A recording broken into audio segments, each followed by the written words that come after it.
record this thing right now while we're talking. And we have 30 minutes. Before you start recording, what we talking about? Well, yeah, what's up? We're talking about Lee Scratch Perry. True. Because you know, someone watched the documentary there. Which one? The Upsetter. You watch it? Yeah, I watched it. Where?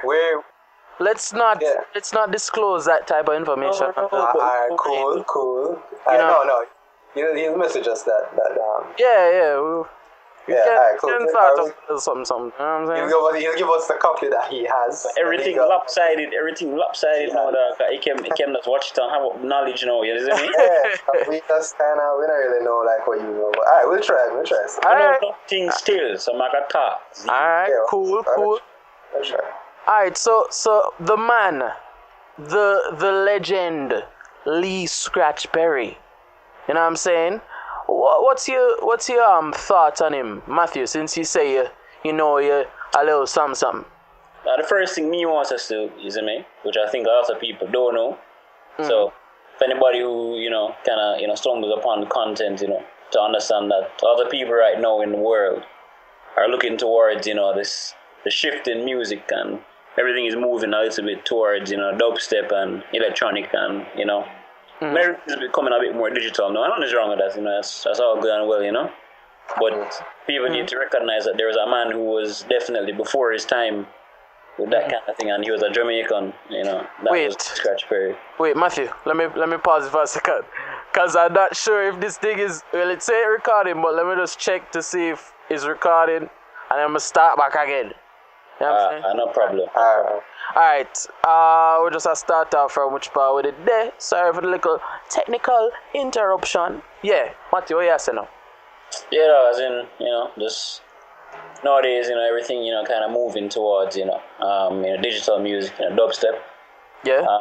It's a very, very big genre in the world right now, and I don't think a lot of people really understand the origins of it. A lot of people attribute, dubstep and its origins to British culture and stuff, but other people don't know is that there's a man back in the day, that was very before his time when it came on to, music and, that type of sound, and he actually, basically is the father of a genre called dub, which now that, I said that, you can probably get a good idea as to where that might be coming from, you get me? Mm-hmm. And this man basically set a tradition that is nowadays just like really, really like held up in his whole idea of just remixing things and just bringing a new perspective to them by... Yeah. And he was from the thing I watched, he was like one of the first people to ever use a sample in a song. See then now? Yeah. Yeah. What it was is that he was very experimental with everything. So like what he'd do is he'd sample different instruments and different things and kind of blend and mix sounds, like something that people weren't even conceiving at that time. Like he takes sounds and he just kind of just construed it and twist it to create this kind of completely different sound, and a lot of people, I don't even think people even had any idea how ingenious that was at the time. Yeah, but how innovative, like no one had how innovative that was. It was just, I don't even think people even saw that. Like he was, as Matthew said, and as Ikem said, way before his time, way before his time. And I think so. It's like you have a lot of, they call them unsung heroes. Yeah. Like I was even watching something about MF Doom. Yeah. Mm-hmm. And like when he had this group called KMD back in the day, and like he used ninja like samples from like ninja movies and like karate movies and stuff, and that's way before even Wu-Tang Clan, and then when Wu-Tang came around, like it was a big deal, but then nobody knew about KMD. Yeah, that's true. You know what I'm saying? But I was pretty into that. I mean, and just to kind of deviate a little bit, and we'll kind of get back on track. But I think this is important to even state. I think it's like, even when I look at like Jamaican music on a whole, I guess back in that time period, like I even look at like it's like there's really two like major characters that you can look at in like how they've changed Jamaican music. Because I mean, you have Lee Scratch Perry and you have DJ Cool Herc. You get me? And that's like a character now that like I mean, he went to New York and basically showed everybody the power of like isolating certain parts of a song, or like certain parts of a song that people like the most, and then capitalizing on them. You get me? Mm-hmm. It's even like you look at Lee Scratch Perry and you look at like other Jamaican artists. It's like we had that knowledge. You get me? Mm-hmm.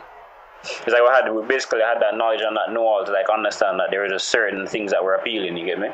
Yeah, I mean, like you find it a lot. Like what you say, Jamaicans take them. What we call it? Take them hand and make fashion. What I said? Yeah. Turn them hand and make fashion. Yeah, of course, dog. Yeah. I mean, we may not invent the turntables and the replicators and whatever and the MPCs, but you know, we definitely revolutionize them. Yeah. Yeah, but I mean, it goes to the saying that the technology comes first, then the art comes from it.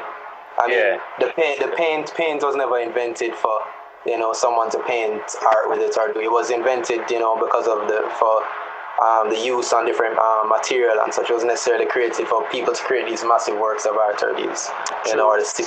So it's always a technology first, then the innovation comes in.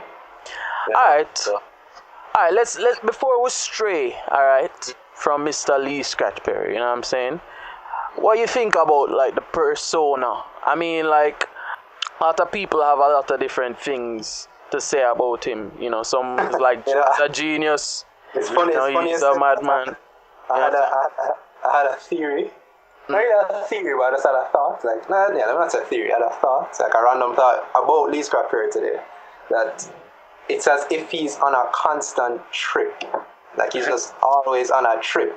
Yeah. But like not necessarily in a bad way. Like not like but he's always like he's seeing the world. He's constantly seeing the world differently. Like, and he hasn't come off of that trip in a sense. Like, that's how I see it. Maybe there might be highs and lows to it, and it might be more sober and it might be more out there. But I think he's like on this. His mind works in that way that it's almost as if he's on this constant trip. He's on this constant wavelength, different wavelength from everybody else. That's how I kind of interpret it. Well, I mean, like he uses a lot of religious imagery. Like, I mean, that's like a constant. Yeah, he does. Yeah. Thing. I mean, but then that's not very strange, especially from a Jamaican coming from the country, where like church is usually the center of a community. You know what I'm saying? And like like the whole community is built around church activities, and family is built around the church. You know what I'm saying? So. Not necessarily strange, but what I find interesting is that from what I heard in the documentary, he smoked weed for the first time when he was like 20 when he came to Kingston to work. Yeah. And I think even Mr. Campbell, who is a teacher, he keeps bringing up this thing about how Jamaicans like merge Rastafarianism and Christianity and all that together, and it's like sometimes the lines are blurred where that's concerned, because I mean he makes references to both Rastafari and Alright, well here's the thing, you have to remember this, that Christianity isn't necessarily a far cry from, because I had a discussion with someone like not too long ago, and it's not really so much a situation where it's a completely different thing. I mean, it's not so separate. It's kind of just like how Judaism is kind of similar to Christianity, except that they don't acknowledge Christ as. Rastafarianism does not disacknowledge Jesus or his. It kind of more that Haile Selassie is the continuation. He's the. So it's not really a far cry for him to be that he's showing that. But even that, like I remember reading somewhere where. In an interview, the question, like they asked him about Rastafarianism, and I think this was recent. I'm not sure how recent it was, and his answer was, he has these kind of answer, and it was like he said the colors red, green, and gold don't belong to anyone. Yeah.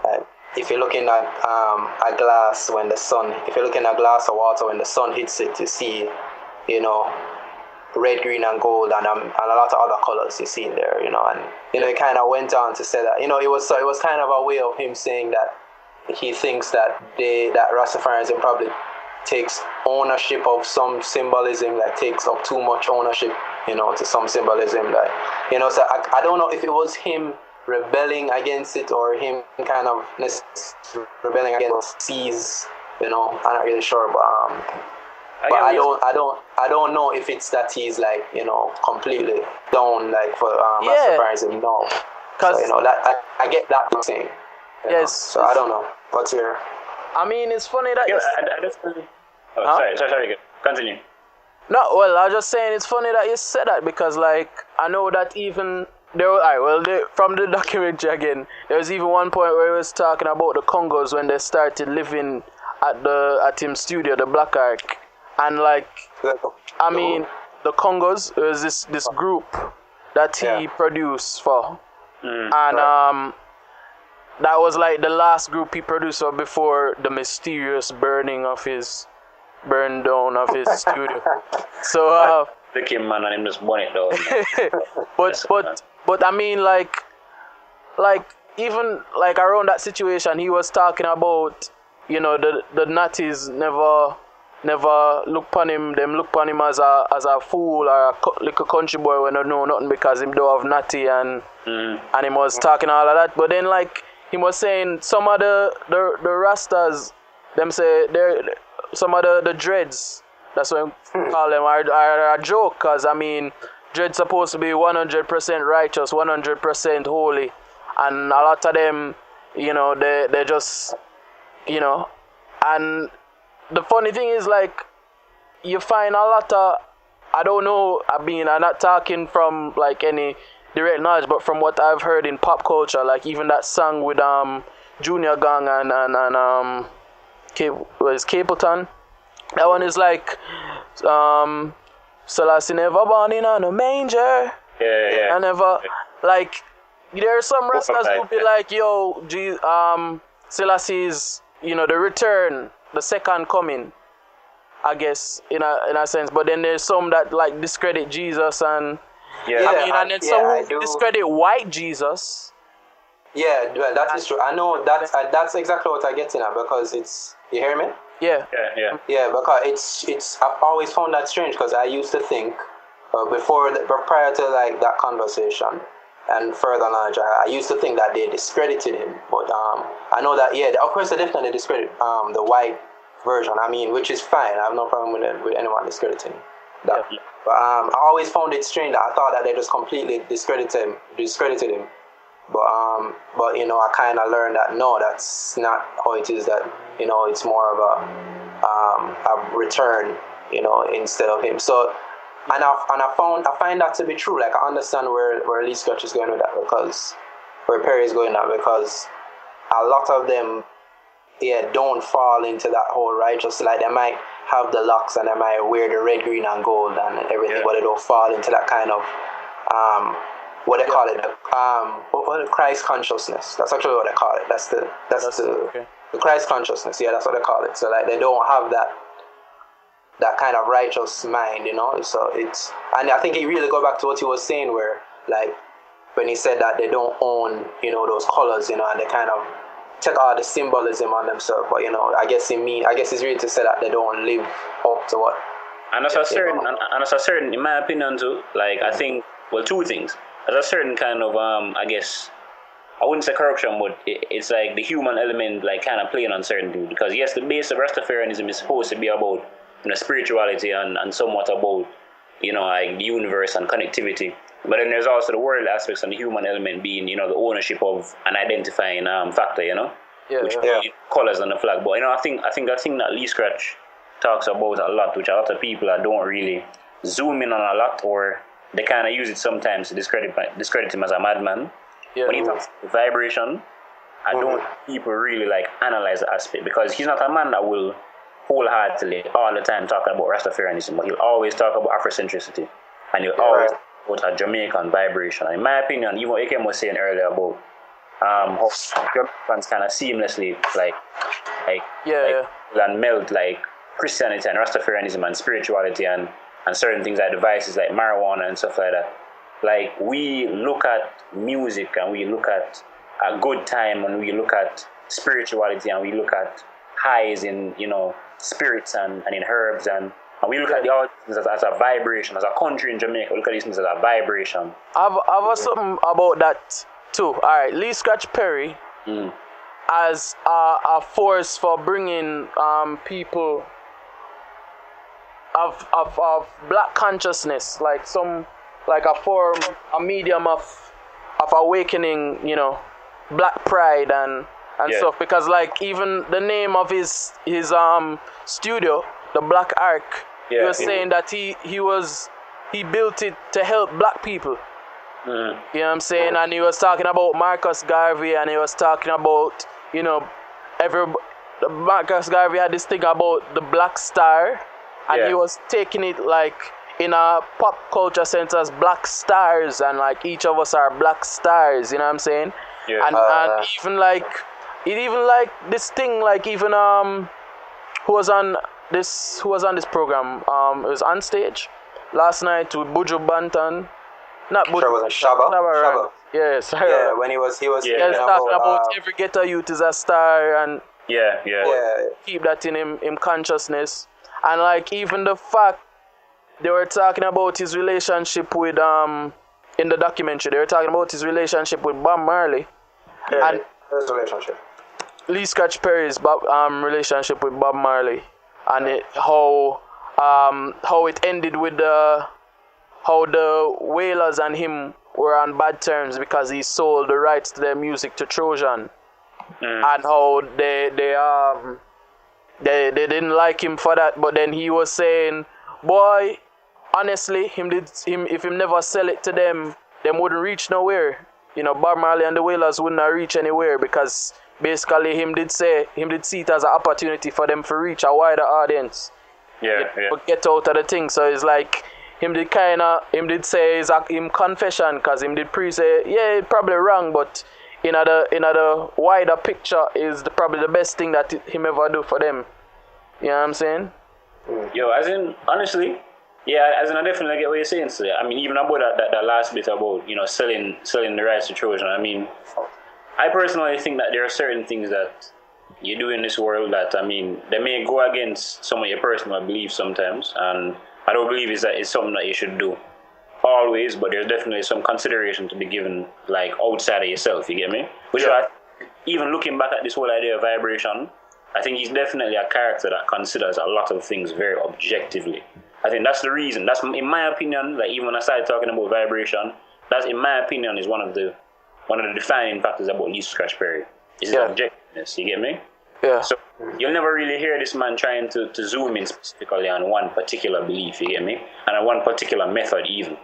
Because I've heard interviews about him talking about kind of how to go through in the music industry, and you'll hear different bits, and he'll tell you like different things that you might think are contrasting, but it's really like him just kind of saying, you know, like, from this angle, look at it from that angle, you get me? Like, consider this. He's not really a character that I've ever seen to really like tell you wholeheartedly like, yo, this is it, and if it's not this, then you know. True.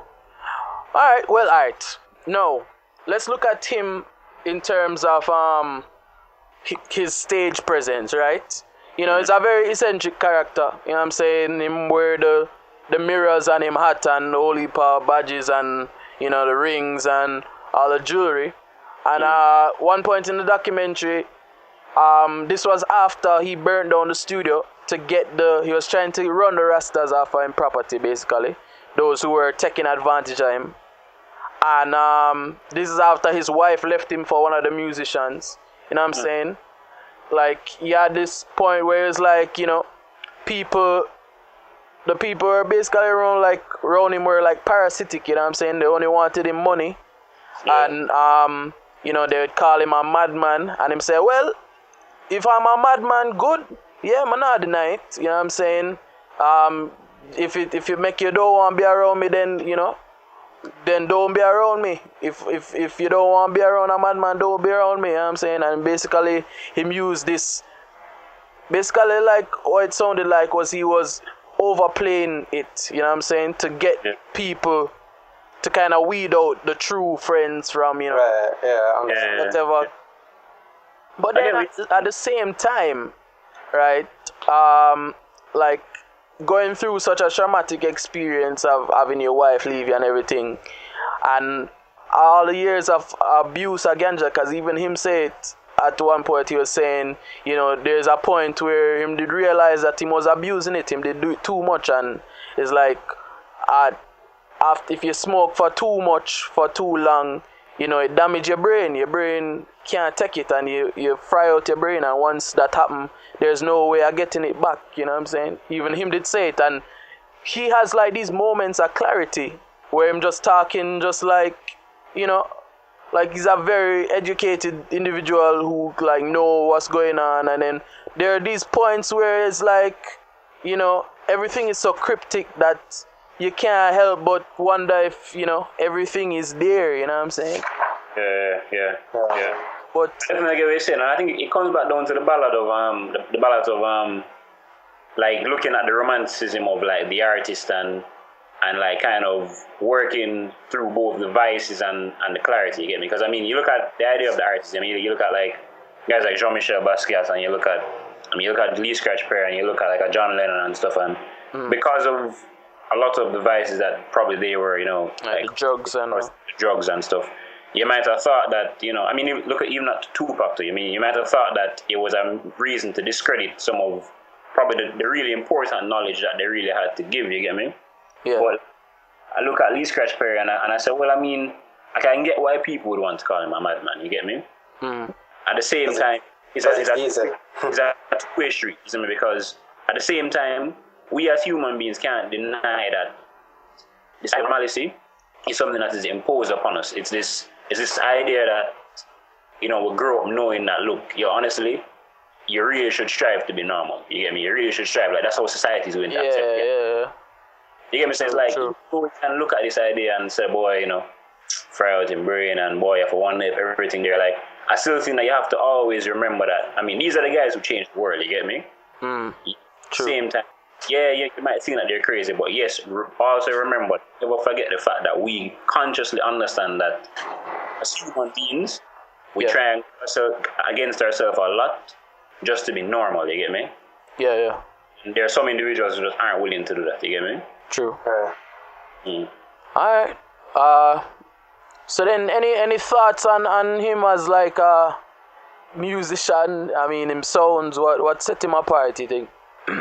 Honestly, dog, I don't even cut man's music. I don't even put his music into a genre, to be honest with you. Because if I hear a Lee Scratch Perry song, it's not like I'm trying to listen out for, you know, definitive characteristics of reggae or, you know, of anything. I mean, I hear that man's music and I hear experimentation. You get me? Like I've never told anybody that I think his music is perfect and it's exactly the way how it should be, and I don't think that he's ever even wanted anybody to think that way either. Like I hear it and it reminds me of a time where, or it not even reminds me of a time, it shows me that we might have been like hearing about this whole idea of like the stuff that was going on in the East Village in New York, and you know, like everybody was in a band and everybody was doing art and everybody was making music. Like so the same stuff was probably going on in Jamaica too, and Lee Scratch Perry is a testament to that, like this whole experimentation that led to a lot of what people consider contemporary music, you get me?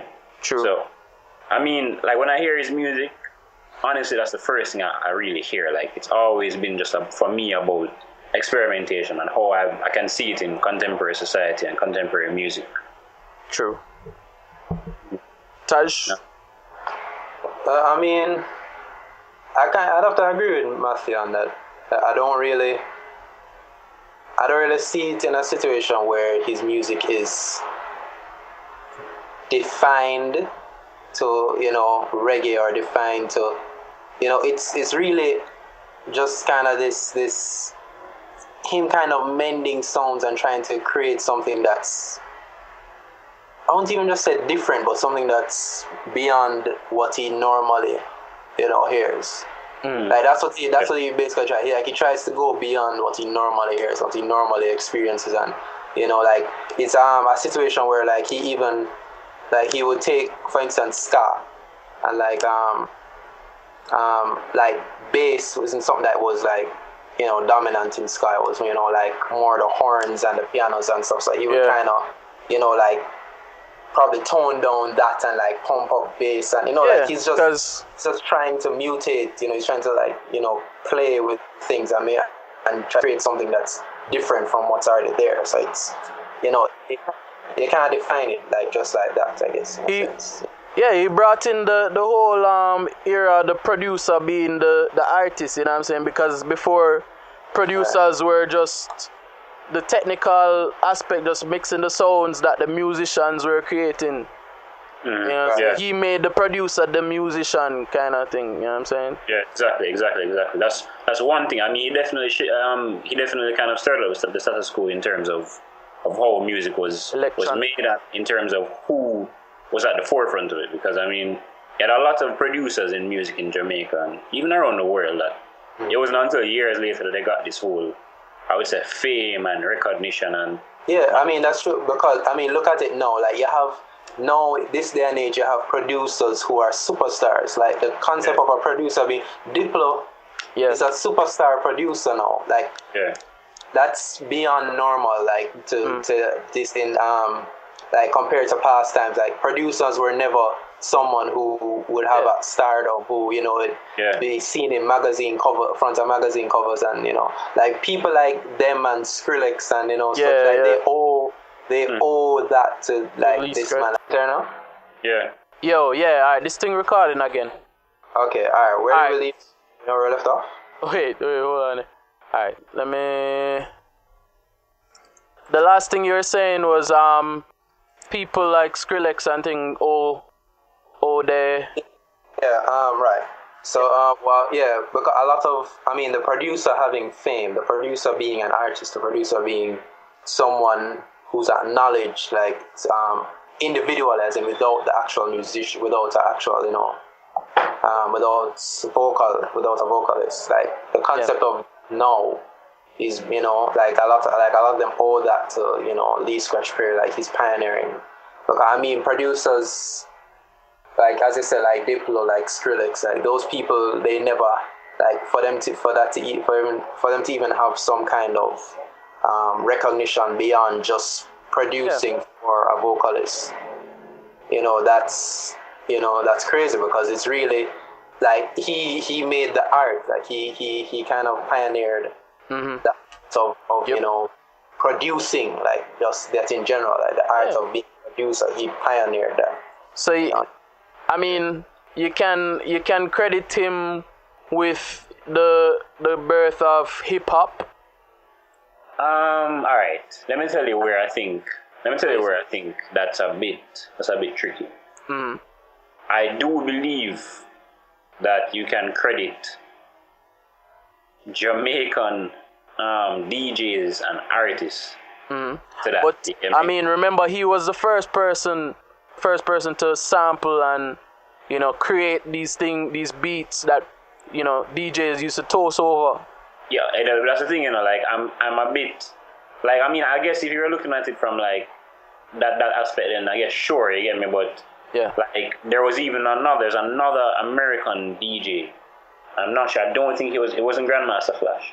There's another American DJ who is actually credited for kind of starting like this whole idea of like sampling in America. I mean, this was after Kool Herc's influence. So I would like to think probably, I'm not sure if the individuals who are accredited with sampling in America probably even heard of Lee Scratch. I mean, I'd like to think that they did, you get me? Yeah. But couldn't definitively say that, you get me? Yeah, true. But I mean, it won't even necessarily that they heard of him or they know, but they might know his influence. They know his influence. They hear things that he influenced, if not what he created, what he influenced. Okay. So still in a way indirectly. So but still, as I said, it's still tricky because you can't really say that. I don't know if you can. I think it is that you can just attribute. It's kind of like a root. Yeah. Like he was a root to a lot of things, and like a lot of things kind of. I mean, so as in from everything. Remember, everything has to draw from somewhere. Yeah. Like everything, everywhere where we are now, technological wise, in terms of just everything that's up to date, everything had to have a base and coming up. So, I mean, he was a root of that. So I mean, he was a part of the roots of that. So to say that he pioneered it, I wouldn't necessarily say so much as he pioneered that, so much that people drew from that to kind of, and that's just how everything goes in life. That people draw from their roots and draw from or what they know, or what was before that drew from the roots, and they draw from that, and it's just a continuation of that. So it's like everything just kind of continues up. So I mean, to say that he's the roots, he's from like the root of that, because he still himself drew from things and manipulated it, and so such it goes, So I mean, but he was indeed a pioneer in the sense of creating something new. He created another step. He made another bridge, like he that's what he did, and it's up to like other people to just take what's there and create another bridge. And so it's like definitely, and I can definitely agree with that even wholeheartedly, because I even look at, because I mean, Marky, I'm not going to lie to anybody. I probably knew a bit more about Diplo before I knew that much about Lee Scratch Perry, you get me? Yeah.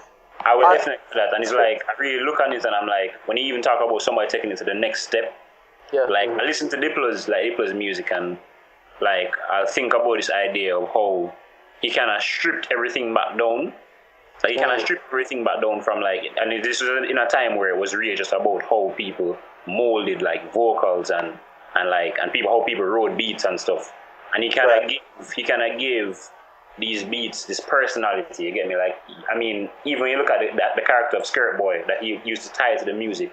Like you looked at Skirt Boy and you looked at the music, and Skirt Boy didn't even have to talk. Like you said, boy, this music has a character to it. You get me? And it's funny.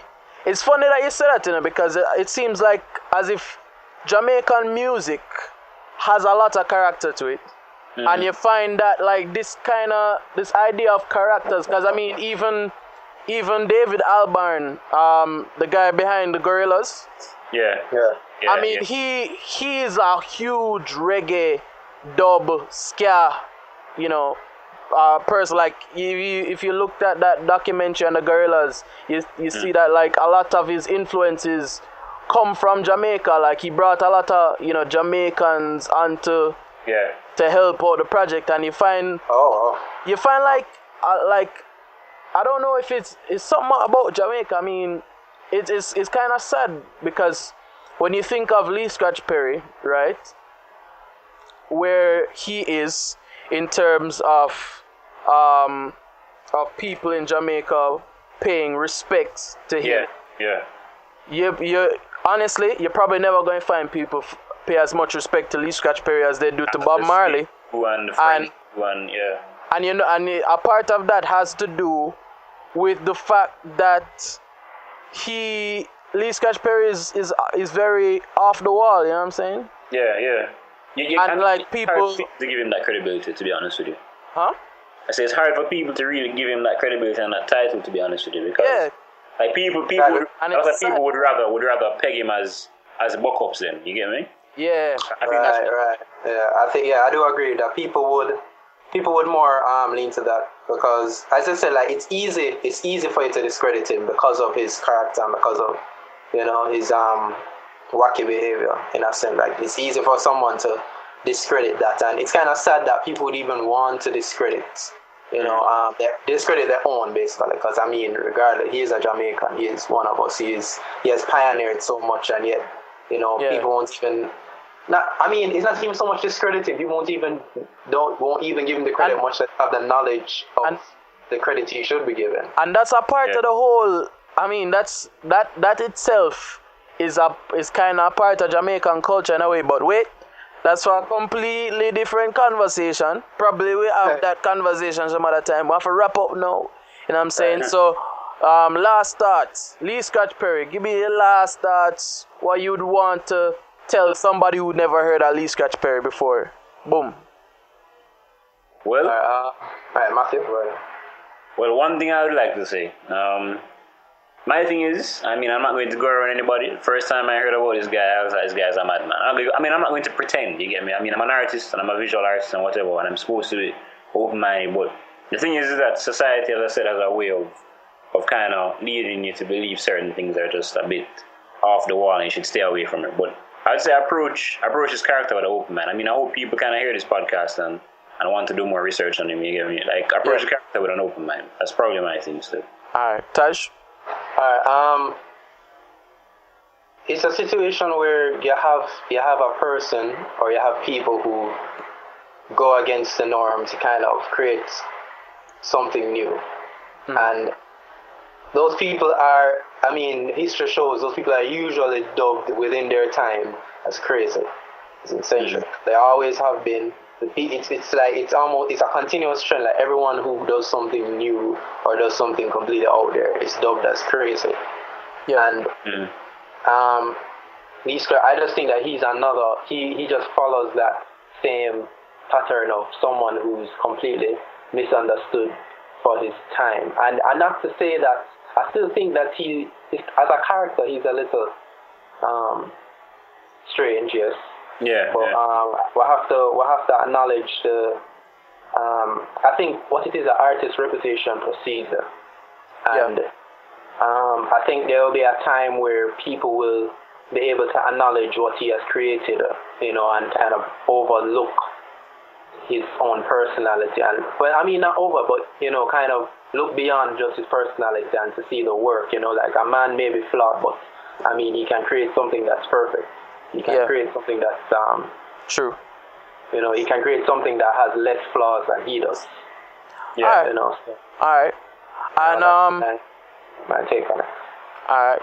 And like honestly, when I think about characters like Lee Scratch Perry, like I think about them as they're just human beings like everybody else, you know what I'm saying? And people have different vices, people have different ways of dealing with things, and people have their flaws. Like I think even like I could even compare Lee Scratch Perry to like Van Gogh. Yeah. Like he was, people know they reeling up about Van Gogh and such a brilliant artist, but in his time he never sold a single painting. People never buy him work, you know what I'm saying, and he died depressed and alone. Exactly. And I think Lee Scratch Perry is fortunate in that he has had monetary gain and he has found a voice that people sought out. He's produced with like Paul McCartney and the Beatles and the Clash and a whole heap of people, around the world. So he's in a much better position than any of us are in, but I think he will be he'll probably won't get the respect he deserves until after he's dead.